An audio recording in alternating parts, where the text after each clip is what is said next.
Assalamualaikum warahmatullahi wabarakatuh. Selamat pagi, salam sejahtera buat kita semua. Salam kebajikan, namo buddhaya, Om Swastiastu. Baik, apa kabar Bapak dan Ibu semuanya? Nah, tentu baik dan bahagia bukan? Nah, baik Bapak dan Ibu, sebagaimana biasa kita akan lanjutkan materi kita tentang coaching. Nah, Bapak dan Ibu, sebelum kita melanjutkan materi kita, sebagaimana biasa, mari kita berdoa menurut agama dan keyakinan kita masing-masing. Berdoa dimulai. Berdoa selesai. Bapak dan Ibu, guru-guru hebat Indonesia, masih ingatkah Bapak dan Ibu tentang materi kita yang minggu kemarin? Nah, yang masih ingat Bapak dan Ibu silakan diketik 1, dan yang tidak ingat silakan diketik dengan angka 0. Baik, terima kasih Bapak dan Ibu. Sebahagian daripada teman-teman sudah ada yang mengingat, namun sebagian ada yang lupa. Baik, Bapak dan Ibu, sebagaimana biasa, izinkan saya menyampaikan materi ini dengan menayangkan slide PowerPoint. Nah, Bapak dan Ibu, hari ini kita akan memberikan materi tentang mengidentifikasi kerangka kesadaran. Nah, adakah Bapak dan Ibu yang sudah mengenali apa yang maksud dengan kerangka kesadaran? Nah, akhir daripada materi kita hari ini nantinya Bapak dan Ibu kita dapat mengetahui dan mengidentifikasi kerangka kesadaran. Bapak dan Ibu, mari kita lihat apa yang dimaksud dengan kerangka kesadaran. Kerangka kesadaran sama dengan frame of mind. Ada juga yang menyebutnya dengan kerangka kesadaran atau mindset. Nah, kerangka kesadaran adalah pemahaman, keyakinan, dan nilai-nilai yang mempengaruhi cara kita untuk berprestasi, beremosi, berkomunikasi, dan bereaksi dalam menanggapi stimulus-stimulus yang datang dari luar diri kita.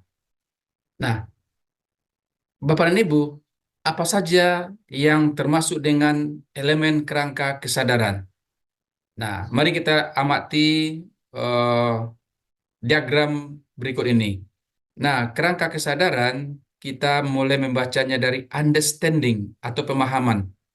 Nah, dari pemahaman itu Bapak dan Ibu kita nanti akan mengetahui tentang pengetahuan, pengalaman, dan pemaknaan. Nah, dari pemahaman ini Bapak dan Ibu akan kita ketahui nantinya belief yang terdiri dari identitas, power, dan intention. Pemahaman dan belief ini Bapak dan Ibu akan melahirkan nantinya nilai. Apakah itu penting, perlu, menjadi suatu pilihan, apakah itu prioritas atau partisipasi. Nah, dari understanding, belief, dan nilai, maka akan melahirkan nanti kerangka kesadaran. Baik, Bapak dan Ibu. Nah, dari keterangan yang baru saja saya terangkan, nah, ada nggak kira-kira Bapak Ibu yang belum memahami apa yang dimaksud dengan kerangka kesadaran? Nah, mengapa penting kerangka kesadaran itu kita pelajari Bapak dan Ibu? Karena setiap persepsi, emosi, komunikasi, dan aksi disebabkan dan digerakkan oleh kerangka kesadaran. Menyesuaikan kerangka kesadaran dapat menyesuaikan persepsi, emosi, komunikasi, dan aksi, serta persepsi, emosi, komunikasi, dan aksi yang selaras akan mempermudah sampai pada tujuan. Bapak dan Ibu, mari kita lihat tentang membangun kerangka kesadaran. Nah, Bapak dan Ibu, fake experience. Nah, Bapak dan Ibu pernah nggak mendengar fake experience? Fake experience, Bapak dan Ibu, adalah kerangka kesadaran. Fake experience adalah pengalaman puncak atau kepuasan puncak, di mana manusia memiliki pemahaman, keyakinan, dan nilai-nilai yang mempengaruhi cara kita berpersepsi, beremosi, berkomunikasi, dan bereaksi dalam menanggapi stimulus-stimulus dari luar dalam rangka mencapai fake experience. Nah, fake experience itu bisa juga kita sebut dengan keterpenuhan hidup. Nah, manusia itu Bapak dan Ibu memiliki dua komponen penting di dalam dirinya. Yang pertama ada aktualisasi diri, yang kedua kontribusi diri. Sedangkan yang aktualisasi diri terdiri dari bertahan, belajar, berprestasi. Sedangkan kontribusi terdiri dari memahami, memberi, dan melayani. Membangun kerangka kesadaran. Membangun kerangka kesadaran itu Bapak dan Ibu kita mulai dari pemahaman kita. Apa yang kita pahami Bapak dan Ibu? Mungkin pengetahuan, pengalaman, dan pemaknaan. Kemudian dari pemahaman kita itu kita akan dapat melihat belief yang terdiri dari identitas, power, intention. Dan akhirnya Bapak dan Ibu perpaduan understanding dan belief akan melahirkan nilai. Apakah nilai itu penting, perlu menjadi suatu pilihan, apakah itu prioritas, atau dapat berpartisipasi. Dari understanding, belief, dan nilai, maka akan melahirkan kerangka kesadaran. Nah, mengapa penting Bapak dan Ibu? Nah, kekurangan kerangka kesadaran dapat menyebabkan hidup menjadi tidak penuh, artinya tidak sempurna. Kekurangan kerangka kesadaran dapat menyebabkan kita akan menjadi lemah dalam menghadapi suatu kenyataan. Nah, tambahan kerangka kesadaran baru positif dapat menyebabkan hidup akan menjadi lebih. Bapak dan Ibu guru-guru hebat Indonesia, sekarang kita lihat mengganti kerangka kesadaran. Nah, Bapak dan Ibu, perlu tidak kita mengganti kerangka kesadaran? Untuk menjawab mengganti kerangka kesadaran ini, Bapak dan Ibu, mari kita lihat diagram keterpenuhan hidup yang dikemukakan oleh Muhammad Utoro. Nah, dari diagram keterpenuhan hidup ini, Bapak dan Ibu, dapat kita bagi dua. Yang pertama, aktualisasi diri dengan sumbu tegak. Yang kedua, dengan kontribusi dengan sumbu mendatar. Ada 4 kuadran yang perlu kita perhatikan di slide ini, Bapak dan Ibu. Yang pertama, kuadran 1. Nah, kuadran 1 adalah aktualisasi diri rendah, kemudian kontribusi rendah. Yang kemudian kuadran kedua, kontribusi tinggi, aktualisasi diri rendah. Sedangkan kuadran yang ketiga, Bapak dan Ibu, aktualisasi diri tinggi, sementara kontribusi rendah. Nah, sedangkan di kuadran keempat, di mana aktualisasi diri tinggi dan kontribusi diri juga tinggi. Nah, Bapak dan Ibu, yang menjadi tujuan kita nantinya Bapak dan Ibu adalah di mana aktualisasi diri tinggi dan kontribusi diri juga tinggi. Sedangkan kuadran 1 dan kuadran 2 serta kuadran ketiga itu perlu kita ganti. Nah, masih ingat Bapak dan Ibu tentang kuadran kontribusi dan aktualisasi diri Bapak dan Ibu, di mana kuadran 1, 2, dan 3 harus kita ganti Bapak dan Ibu. Sementara kuadran keempat tidak perlu kita ganti. Kenapa? Karena kontribusi dan aktualisasinya sudah di kuadran keempat sama-sama tinggi. Bapak dan Ibu, mengganti kerangka kesadaran itu kita mulai melihat dari keyakinannya, identitas, power, dan intention. Kemudian akan melahirkan understanding baru atau pemahaman baru. Artinya pengetahuan, pengalaman, pemaknaannya itu baru.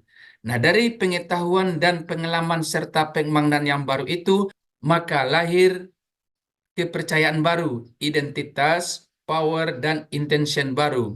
Sehingga antara understanding baru dengan belief baru, maka akan melahirkan nilai-nilai baru. Apakah nilai itu penting, perlu, suatu pilihan, atau prioritas, atau partisipasi.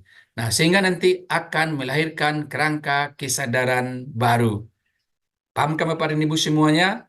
Nah, jadi saya ulang kembali, kerangka kesadaran baru itu Bapak dan Ibu lahir dari kepercayaan baru, pemahaman baru, nilai-nilai baru. Kita lanjutkan Bapak dan Ibu semuanya. Mengapa penting kita mengganti kerangka kesadaran itu Bapak dan Ibu?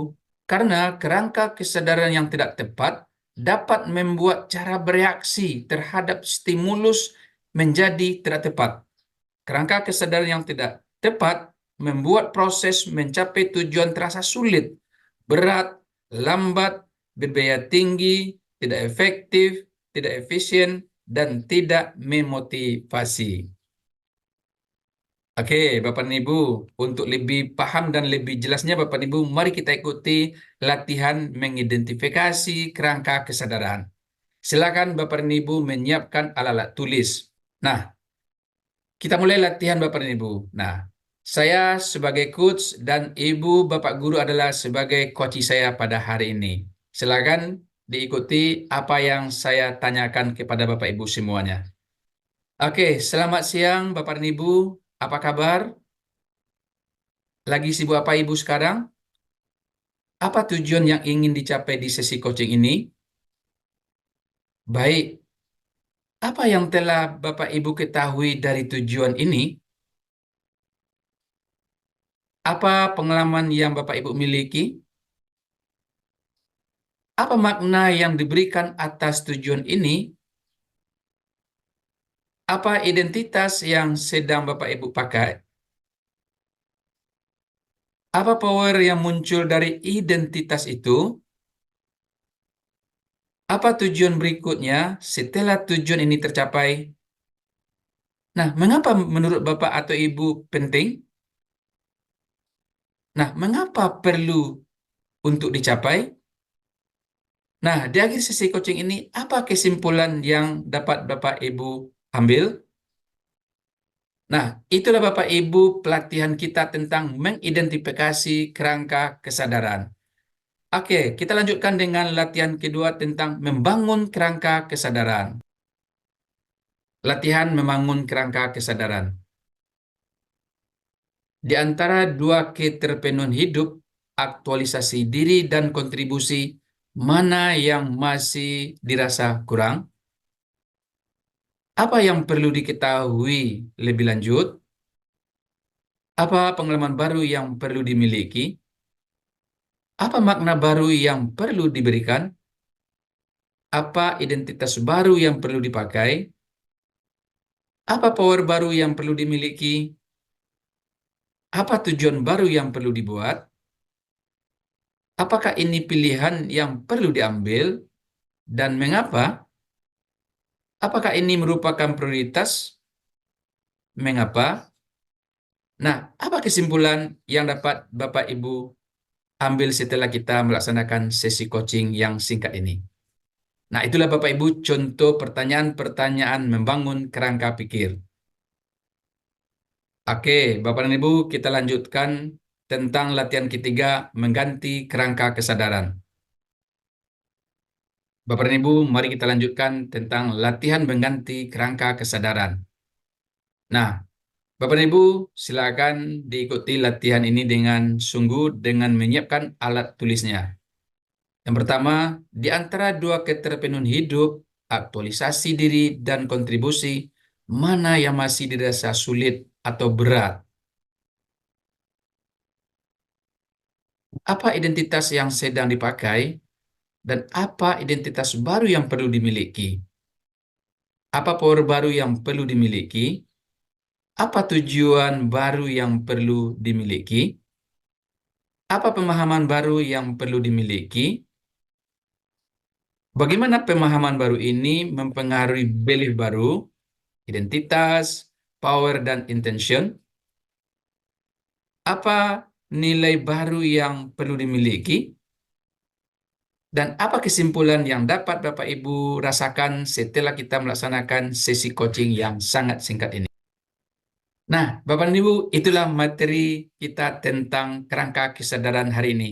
Agar lebih paham dan lebih bermaknanya, silakan Bapak dan Ibu untuk dapat mengulangi video yang baru saja kita kemukakan ini. Semoga bermanfaat. Salam kebajikan. Assalamualaikum warahmatullahi wabarakatuh.